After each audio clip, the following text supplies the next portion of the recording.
A Gathering of Days, A New England Girl's Journal, 1830 to 1832, a novel by Joan W. Bloss. Chapter 1. Sunday, October 17th, 1830. I, Catherine Cabot Hall, age 13 years, 6 months, 29 days of Meredith, in the state of New Hampshire, do begin this book. It was given to me yesterday, my father returning from Boston, Massachusetts, where he had gone to obtain provisions for the months ahead. My father's name is Charles Hall. I am daughter also of Hannah Cabot Hall, dead of a fever these 4 long years, and older sister to Mary Martha, whose dark curling hair resembles our mother's, but I have our mother's blue eyes. My dearest friend is Cassie. The Shipman farm lies south of ours and is rather larger. Cassie is older than I by a year, but the same in height. We tell each other everything, and each of us in the other's dear heart finds secret dreams reflected.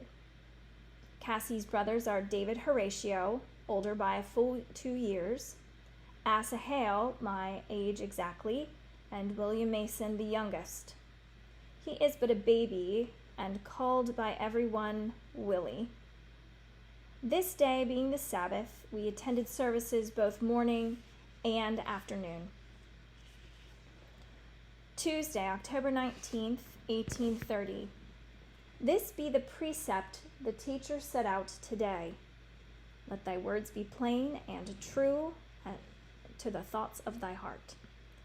These be the thoughts of my heart, that I may remain here forever and ever, here in this house which my father has built with the labor of his 2 hands, that no harm come to those I love, father and my sister, Maddie, Cassie and the Shipman family, and father's brother, our Uncle Jack, who mills when he needs money and never took a wife.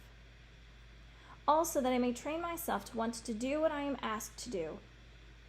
Last, and most bitter of all to confess, I wish that my hair were curly, as Maddie's is, and our mother's. Thursday, October 21st, 1830. Teacher Holt commended me for writing with a finer hand than I have displayed before. Still must my capitals be improved, achieving a better flourish. This night, Father told us a story after the supper hour. A man had lost 4 hogs in the woods, and went there to retrieve them. Before he had gone very far on his way, a headless woman rose up before him, spectral and blocking the path. As might be expected, he fled the spot. But thinking on it when he woke to the morrow, and still much the poorer for the loss of the hogs, he ventured back again. There he discovered that his apparition was naught but the rooty tangle of a fallen tree. Animals had gnawed some portions away, thus suggesting the shapes and the shading, and the woman's arms, as he had supposed, were but a pair of larger roots, bent at an equal angle. The lesson, as Father put it to us, is that intelligence must prevail, for had the fellow not returned, he'd have suffered all his days, victim to an ignorant fear, no better than the meanest man or least instructed child. Friday, October 22nd, 1830. We had a visitor today, but nearly failed to admit him. No callers, surely, were expected, and peddlers, tinkers, and the like will not come by till spring. Thus we ignored the rattling latch. At times the wind will mislead us so, until a voice called out. It proved to be our Uncle Jack, and though he protested he was just passing by, I thought he meant to visit. He brought some store sweets, wrapped in paper, and consented to have some cider. Tuesday, October 26, 1830. Winter's coming on. There was ice across the trough this morning, and frost on the upper meadow. Uncle Jack to visit again.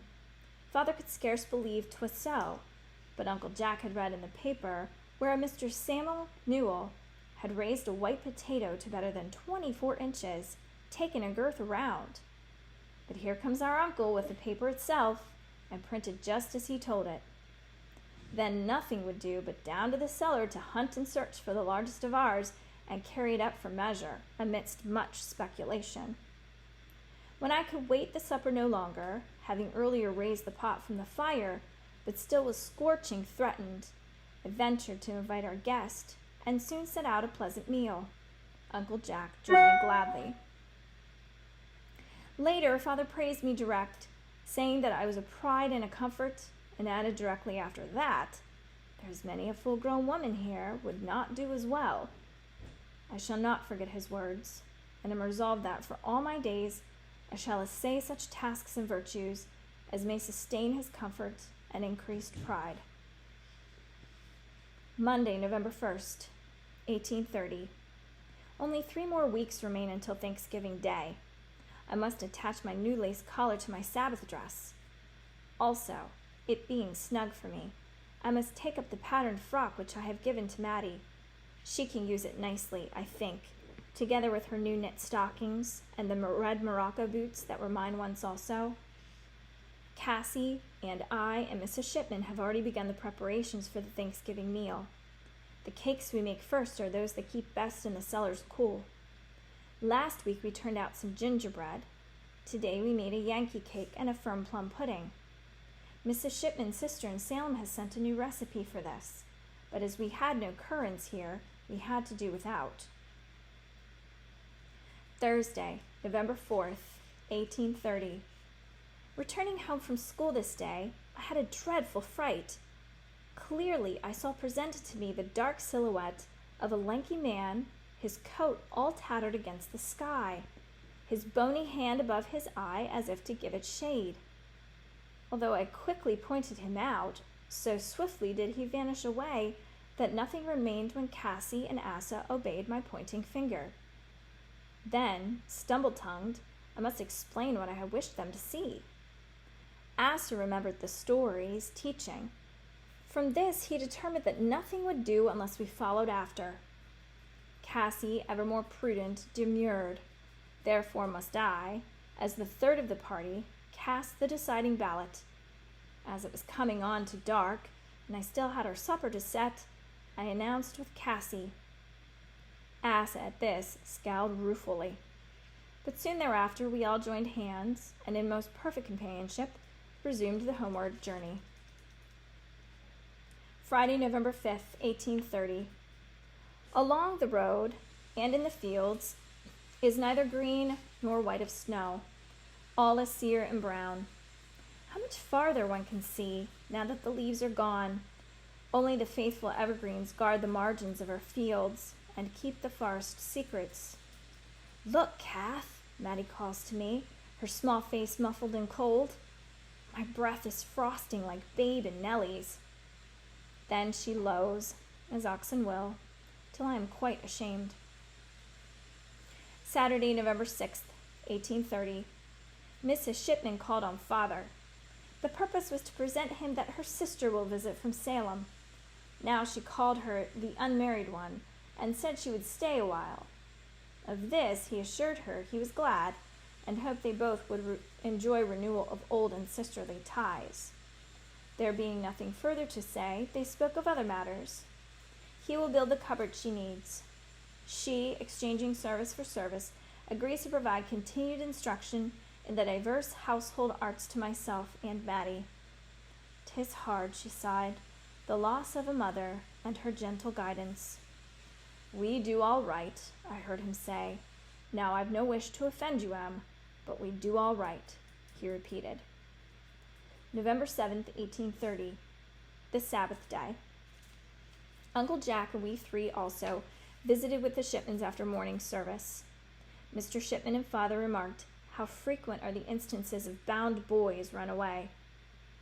When they were lads, or so they say, it was much less common.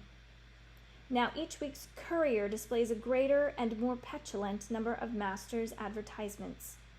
"Will no longer be responsible for," "any having knowledge of," "the subscriber wishes to state."